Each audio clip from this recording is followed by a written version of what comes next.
Welcome to Figure Feedback. My name is Jeremy, and today marks the glorious return of resin 3D printing here on the channel. And to help me welcome back resin 3D printing is this beast of a machine right here. Now, this is the latest resin 3D printer from HeyGears. It is called the HeyGears UltraCraft Reflex RS, and the RS stands for Rapid Shaper. Now, this is a follow-up to the previous model, which from this point on, I'm just going to call it the UltraCraft Reflex, referring to the previous model. They've taken some things that they've learned from that model and applied it to this version here. They've added some things, they've taken some things away, but the whole goal is to make a professional level 3D printer that is suitable for you to use in your home or your workspace, that's capable of producing some rapid prototyped figures or designs that you come up with yourself, that you can print them with the proper parameters within like 2 hours. Now, in order to achieve that, you need to be printing at a layer height of about 100 microns, and the model itself has to be at or under 9 centimeters, which is about 3.5 inches. But besides that, it's still capable of printing between 10 microns and 150 microns. So if you want to still get some really nice detailed prints, especially for things like statues or miniatures, this machine can cover all of those bases. Now, there is a lot to go over with this printer, but before I do, I need to take care of a little bit of housekeeping. First of all, I need to let you know that this printer, the wash station, the cure station, the resin, pretty much everything that you're going to see here hardware-wise was kindly provided to me by HeyGears for the purpose of making this video, showing you the printer, showing you my experience with the printer, and helping you to make an informed decision about whether or not you want to purchase it. And if you do decide that you want to purchase it, they made the price pretty attractive, especially compared to the original UltraCraft Reflex. Now, they're doing this special launch period promotion where you can get this printer for $799. That is the early bird pricing for this. And they also gave me a discount to give to you. So if you want to buy it and you want to support the channel, you can check the link in the description. It's going to take $50 off. So $750 for this printer here. They also have an RS combo available that comes with this printer, as well as the wash station and the cure station. And then the early bird price for that, I got it right here on my notes, is going to be $1686. All right. And then also you get that $50 off if you use that link. And then the regular price on this is going to be $2,107 if you wait until after the promotional period ends. So just a little food for thought. All right, so let's go over some specs, and I'm going to tell you the differences between this model and the original UltraCraft Reflex. Starting off with the screen, the RS model has a larger and higher resolution screen. It is a 10.3-inch monochrome screen that is also 8K. The UltraCraft Reflex before it was a 9.25-inch screen with a 6K resolution. So it is a better screen. You're also getting a smaller footprint overall, which means this printer is not as big as the previous model, but it gives you a little bit larger build volume. They've also made it lighter. It's about 11 pounds lighter than the one before it. And you still keep the software features that really makes this printer what it is. It is dead simple to set up. It pretty much does auto everything. From the moment you plug it in, it's going to do everything that for itself. You don't even have to worry about changing the settings at all. They've really made this really kind of foolproof as far as resin 3D printing goes. If you're interested in power, this draws 180 watts of power. The previous model draws 350 watts of power. And also, if you're interested in the nanometer light source, this one uses a 405 nanometer light source, and the previous one was using a 385 nanometer light source. But the software side of things is pretty much the same. This printer has Z compensation to help to cut down on deformities when it comes to prints. It can also detect residue while you're printing, so in case you have a failure, it'll be able to detect that down to 0.2 millimeters and stop the print if it detects that a failure has occurred. And this printer, the previous one, still used the same proprietary slicer called Blueprint, and that takes care of everything for you. Another thing that may be important to you depending on where you live in the world is a heated resin vat. This printer does not come with a heated resin vat right out of the box. It is available as an optional add-on accessory that you can buy, but it's not available straight out of the box, as opposed to the previous model where you could just start heating your resin. It was already a built-in feature. But this also uses the same resin bottle, which is basically like a big ink cartridge that you can just slide into the back of the printer, and it's got this ball in it, and when the ball comes into contact with this pointy plastic piece at the back of the vat, it pushes that ball up and the resin will start to flow into the vat, and when it reaches a certain level, it will just automatically stop putting resin into the vat.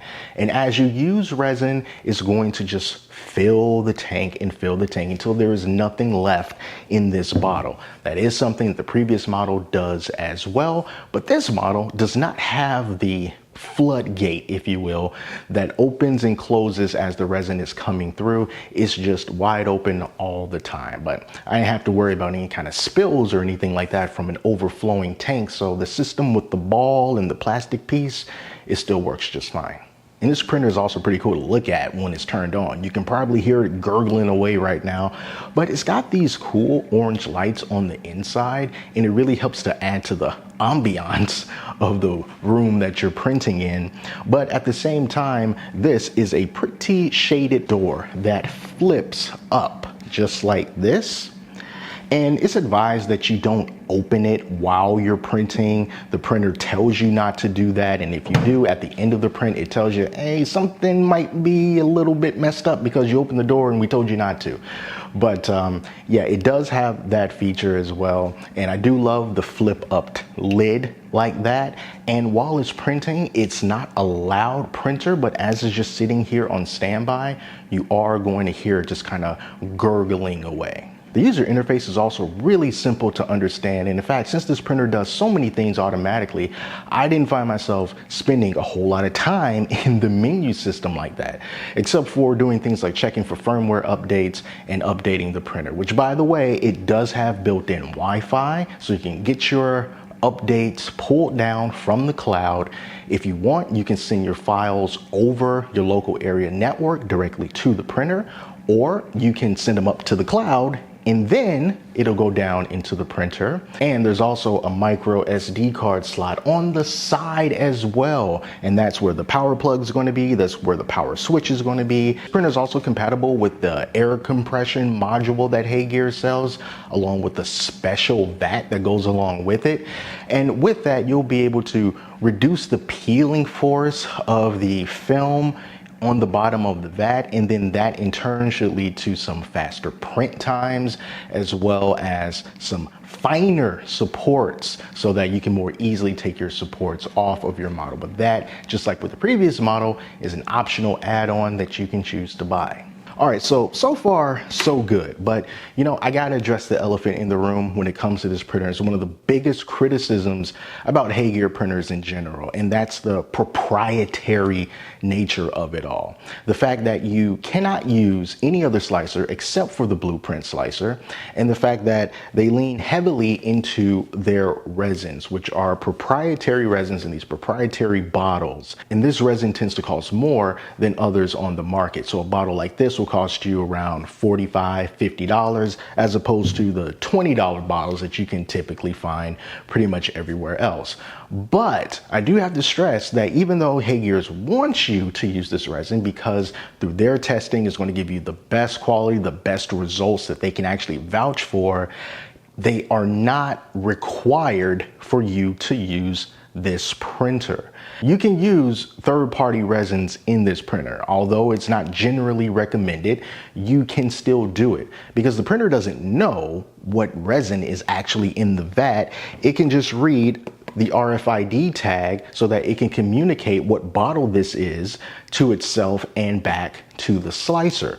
But if you've got some less expensive resin and it's your favorite resin, you can still use this. And in fact, I really highly recommend that you check out this video from Greedy 3D where he has tried out different resins in the previous model of the UltraCraft Reflex with some really amazing results. So if that's kind of putting you off on it, just know that you can buy this resin, but you can also use the resin that you already have or resin that you already like.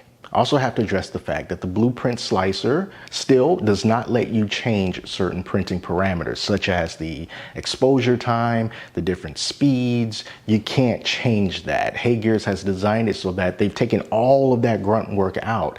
So you'll be able to get really nice quality prints right out of the gate without having to do all that. So that kind of fine control you are not going to get with this printer, but based on what I've been printing and seeing for my own eyes, the results are still really, really nice. Of course, it's one thing to just tell you about the printer, but the proof is going to be in how it can actually print and the quality of the prints that it can produce. So let's take a look at some things that I've done in my time using this printer and what my experiences have been.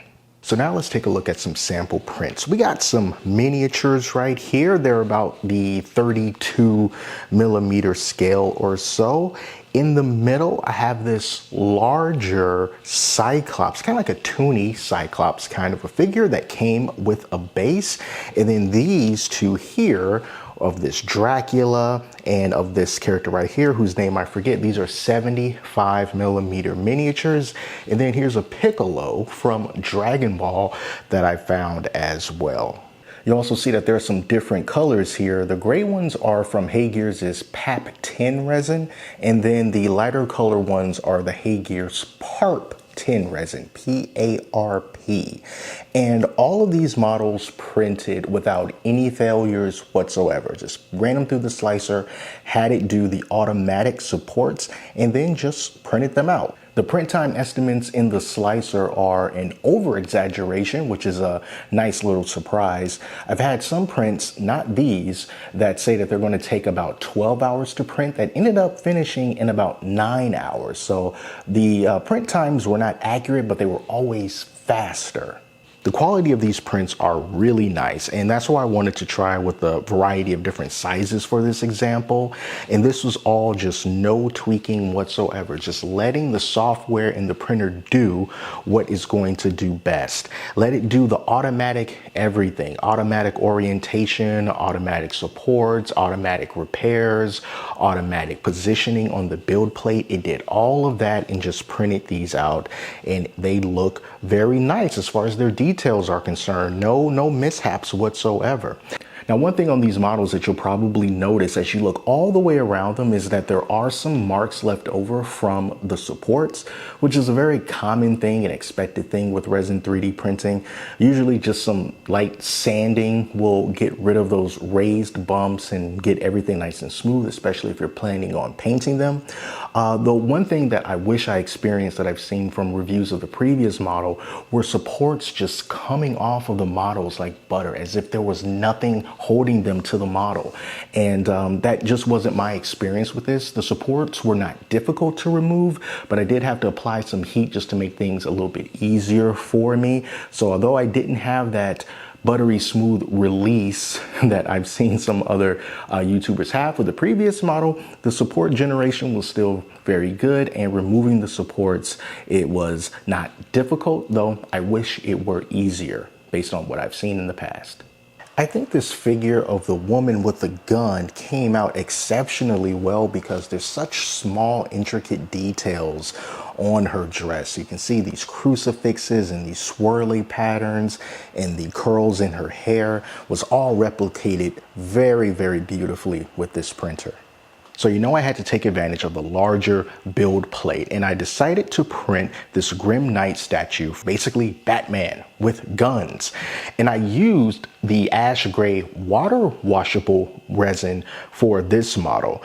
And I'm just so happy that that water washable resin is not brittle. It didn't break apart like shards of glass on the build plate. It was just as easy to work with as the regular PAP 10 resin, and this is the PAW 10 resin. And this model is separated into some different pieces. So you got the torso that's separate from the lower half, which is separate from the head, which is separate from the hands with the guns and the guns on the back. The base, however, is not printed in resin. It was printed on FDM just to save some of that resin, but this model came out looking very nice. And the layer height that I chose for him was not the 30 micron layer height, but instead I chose the 50 micron layer height just to see if the details would take a big noticeable hit or if I would not really like how it came out. And that is not the case. I think that this figure came out wonderfully. I think that he's gorgeous, no failures whatsoever. And you can see all the nice intricate details on the barrel of the guns, even on the very tip. I think that's probably a silencer. And even that came out looking really, really good. Smooth print all the way around. I am very happy with how the Grim Knight turned out. And I also printed another one from Marvel. And because Wolverine is all the rage these days, I decided to print this Wolverine bust also from Wicked. Wolverine himself was made in the HeyGears PARP 10 resin, that's PARP 10 resin, and the base was made in FDM. So basically the PARP 10 resin has a more of a matte finish, and you can probably tell the difference between the surface look of this Wolverine compared to the Grim Knight. The Grim Knight looks a little bit shinier, but this one is nice and matte. And once again, everything just came out beautifully, no failures whatsoever. Even these claws here for Wolverine, they're all intact. And as for this Wolverine, I'm not seeing as many support marks, but he just looks absolutely fantastic. This printer just did a really amazing job. Great details from the muscles, the veins, the hair on Wolverine is all coming out, and it all printed wonderfully. So I'm currently working on a print right now, so you might hear some noise in the background, but what I have right here is the HeyGears wash station, and it consists of this base and a platform that moves in this circular motion just like this. And it's a very interesting way to wash your prints because it comes with a couple of these buckets here, and what they want you to do is stack the buckets and have the cleaning liquid move from one bucket to the other. So let me show you how that works. So here's how it's going to work basically. So you put your models inside one of the washing buckets, and then you put it down into here. You start it up, it goes around, it cleans. And when it's done, you're supposed to take one of these buckets, put it aside, and then you get the empty bucket and put that down. Then you take the full bucket and put it on top of the empty bucket. And then over on the side, there's this lever that you can turn that's going to drain the liquid from the first bucket to the empty bucket below. So for this test, I just put a little bit of water in here. So I just turn this knob here, and then I make sure that this air release valve thing is turned off, and that's at the very top of the bucket. And then you can see the water is draining from here and it's going into the bucket at the bottom. I think that is a somewhat overcomplicated way to go about cleaning your prints. What I would do instead is just continue to use the two wash method, where the first wash is going to be with a more dirty IPA, and then the second wash is with a cleaner IPA. And so one of these buckets will have the dirty IPA in it, and then I will just run a regular wash cycle as normal. And then I would just take it out of that wash bucket and then put it in the second wash bucket that has the cleaner IPA, and then just do a second cleaning round of that. And that way your IPA, your cleaner IPA, is going to last longer because you're not putting all of that residual resin into one container that has your alcohol or whatever cleaning solution that you're going to be using. You'll run through it more quickly if you only have a single wash. So the best thing that I think that you should do is just use one for dirty and then one for clean, and just kind of skip the whole stacking and draining aspect of it all. Take a look at these guns that I printed for the Grim Knight. Very nice detail on these guns, as usual. And it has a ton of supports. These are auto supports that it generated. Let's see how easy it's going to be to just take this off of the build plate. Being real careful about it. I like to go in at an angle and just try to get underneath it. Just like that. This is water washable, so I'm super happy it's not really brittle, like I've experienced with some other water washable resins in the past. Almost there. Boom. There we go. Nice and clean. I also wish that this was perforated like the last one was, so that that resin could actually seep through while it's in the printing process. All right, so I'm just going to toss this into the first vat. Dirty IPA. Before I do anything else,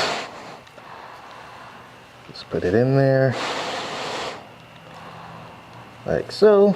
Ooh, look at that cloud. Disgusting resin cloud.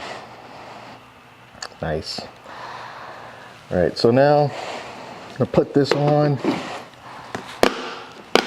Do a standard wash of 3 minutes down in here at 160 rotations per minute. I don't know if that's necessary or whatever. Just gonna let it do its thing for the next 3 minutes. And I'm gonna get this build plate cleaned up so I can swap out this resin because, like I said, it is pretty smelly. All right, so it's a brand new day and I've got a fresh print that just finished up, and I thought this would be a great time to talk about the speed of the printer as well as some of the resin that I've been using. So as I said previously, the RS stands for Rapid Shaper, and HeyGears says that this is a great way to be able to rapidly prototype some parts, and you can get them done in about 2 hours, provided that those parts are at or less than 9 centimeters, and you're also printing at a layer height of 100 microns. So unfortunately, at the recording time of this video, the 100 micron layer height option is currently not available in the slicer for the RS model, but I did load up the previous UltraCraft Reflex, and in the slicer settings for that one, I was able to see the rapid setting for 100 microns for the PARP 10 resin. For these miniatures that I'm going to show you right now, I printed those at a 50 micron layer height to see how long it was going to take. Now, these are pretty standard sized miniatures, with most of them being under 2 inches tall, and I was able to print them out in less than 2 hours. So if you had a whole plate full of miniatures, you can expect to get those done in less than 2 hours. I also wanted to test the accuracy of the fit of certain parts, and to do that, once again, I used miniatures because they're really small, and I wanted to see how well those pieces will go together. So I printed out some miniatures that required multiple different parts to put together, just like you would in a kit, and those were finished in under 2 hours as well. And I was putting them together, and I was very happy to see that they fit together very well. And in some cases, even the parts where I had to stick together, they were pretty well connected inside of the socket. Now, glue is something that was supposed to be used for these models, so I did use glue to get them to hold together somewhat permanently. But as you can see here with the shoulder guards, for example, I was able to socket in that shoulder piece to the arm piece, and it was in there pretty good without the use of any kind of glue. So I was very happy to see that those little small pieces were able to fit together, so the accuracy of those prints were pretty darn good. The model that I have in here now comes in at just under 3 inches tall from the bottom of the model to the top of the model. And with that 50 micron layer height, this ended up printing out in 3 hours and 16 minutes. So I can only imagine if I was able to print at 100 microns, it would be done a lot faster than that. But that was pretty much the time that I got. Now, going back to the resin, there's three types that I was able to test out. The first one is the PAP-10 resin.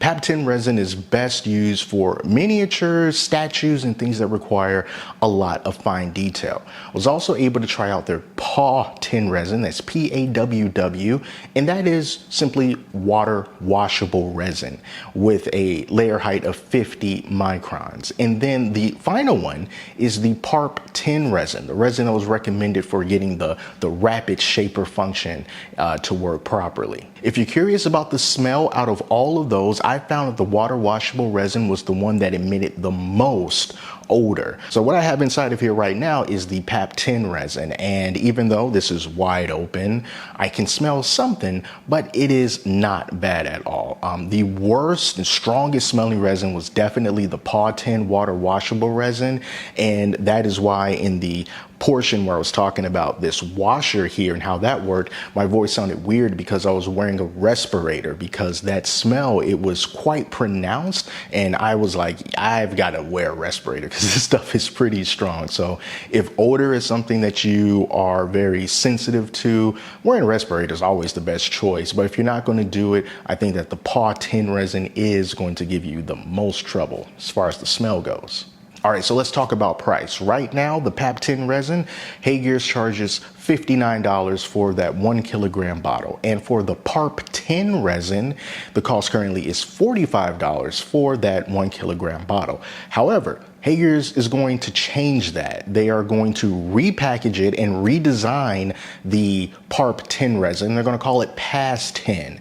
And one of the other changes that they're going to do is they're going to redesign the bottle. So the bottle is not going to have that little ball in there for the automatic resin refill feature that this printer has. They're going to take that out, and as a result, the resin is going to cost less than what it does currently. Now, I know this video has been going on for a while, and I want to thank you for sticking around for this long, but I thought it was very important for you to know all the ins and outs of this printer if you're going to be spending your hard-earned money on it. And now I can talk about the pros and cons of the UltraCraft Reflex RS. Now, one of the cons, let's start with the bad news. One of the cons that I do have to say is the fact that they took away the ability to take the plate and tilted so that the resin drains into the vat. That was a feature that was on the previous model, but the build plate is different this time around, and also the way that you connect the build plate to the Z-axis is also different this time around. So instead of being able to put it into a slot and tilt it, they instead have a part that you can 3D print yourself and put on the end of the vat, and then just simply take the build plate and slot it in and then have it drip that way. So even though that is an option, I wish that it was something that was standard on the printer so that you didn't have to print it out yourself. The other thing about that workaround is, in order to feel the safest as far as not spilling resin in places you don't want it to go, then this has to lift all the way up to the top. Otherwise, the plate is going to be too tall and it's going to get in the way of that Z arm, and it's just not as convenient to use. So when you're finished with the print, you have to go into the settings and tell it to lift all the way up, because it doesn't lift all the way up when the print is done, like you can see here, and then you'll be able to more comfortably slot that in for that resin to drip. The other thing that I wish that they had kept from the previous model is the perforated build plate, because that one had holes in it. So when the build plate goes down and comes out of the resin, then it gives that resin an ability to drain back into the vat without you having to tilt it all the time. And unless you manually drain it by tilting it either by hand or by using that 3D printed attachment piece, you're just going to be wasting the resin that is gathered on top. So I wish they had kept that perforated build plate just for that particular feature. This printer also does not mix the resin like the previous one does. Before you start to print on the previous model, it would go up and down, just sort of mixing the resin before it started to print. This one currently does not do that. And I'd imagine that's something that can be fixed, or added, I should say, in firmware. But as of right now, it does not do that. Now, since I got this printer, I have updated the firmware about 3 times right now. And it's currently on version 0.7 something. something. So that tells me that we're not even on version 1.0 yet. So there's probably going to be some more features added in the future, and hopefully the resin mixing will be one of them, but it's just not available right now. But I can only review what I have in front of me.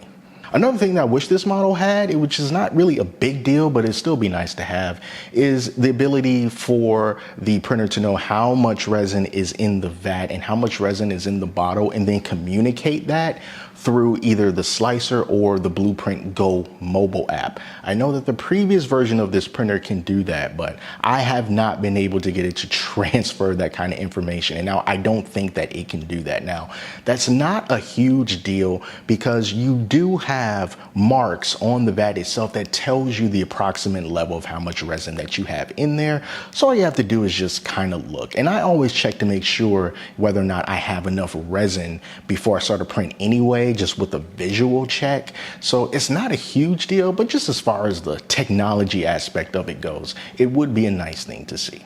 But now let's talk about the pros. And yes, there are pros. The biggest pro is it's a phenomenal printer.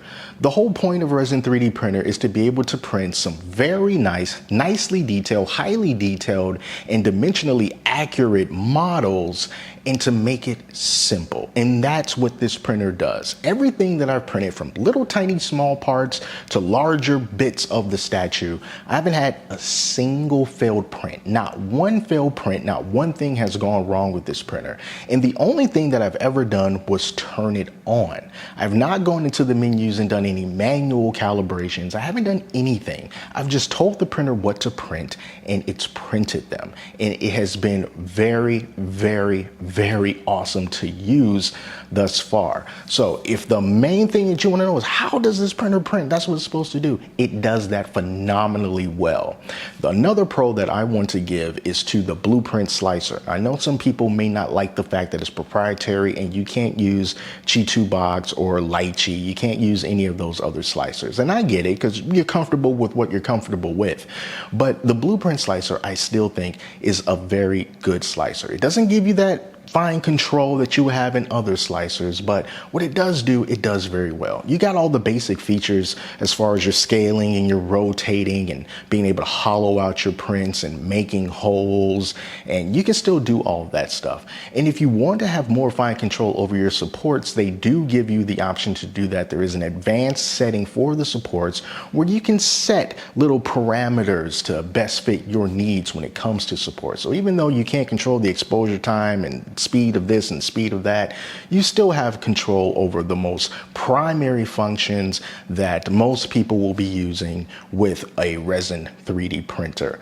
And the one-click slice option is very convenient because it does automatic repairing, orienting, support generation, arranging on the build plate. It does all of that in a single click, and it takes care of all that stuff for you.